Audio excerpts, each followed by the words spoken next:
What if you hand, start deconstructing the very notion of belief?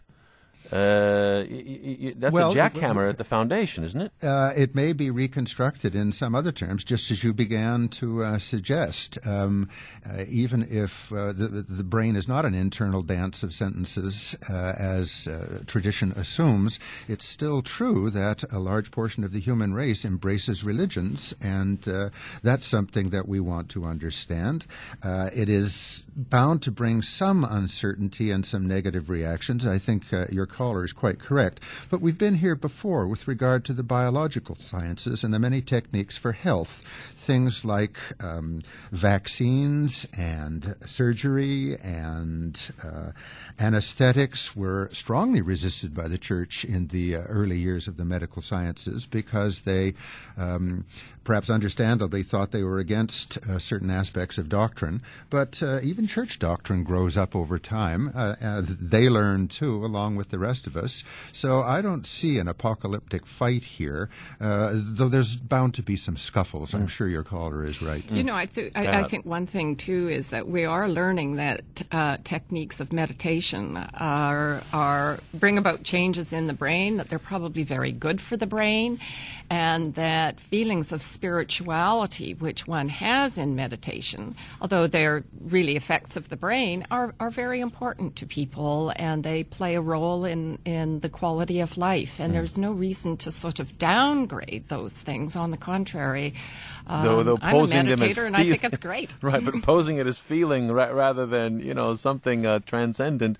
Well, those are fighting words right there. Though, as we learn more and more, we are all in the boat together here. It depends on, there's many religions that I think are very open to this. I think Buddhism, for example, is one. But I think there are many Christians who take a very sort of broad-minded view of these things and are really interested in issues about quality of life and doing good here on earth, as opposed to faith for its own sake and hoping for the hereafter. Let me take a call from Brookline, Massachusetts. Andy, you're on the air with Patricia and Paul Churchland.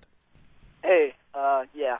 I think that it's a very progressive way of thinking about it. I think that, the ideals of many religions, such as Buddhism, which isn't actually a religion, Hinduism, and the different aspects of Christianity sort of are moving towards this. And instead of sort of fighting this, I think that the poetry will be greater in explaining how our minds work and how our experiences play out. So you're ready to let go of the notions like desire, hope, fear, and subset them, dissect them, take them down to the details, Andy?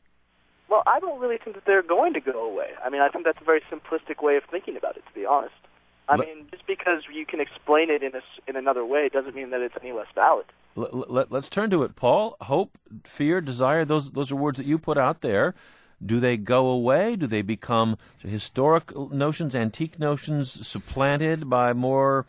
It's a scientific question, Tom, and no philosophical argument is going to answer it. We have to wait and see how the unfolding science displays itself. I was trying to build a case, try to establish a worry a few minutes ago, and I'll go back to it again. Yeah. The point is that we see on this planet, in humans and in almost all the other creatures, enormous amounts of intelligence where there's no capacity for manipulating the structures of language at all.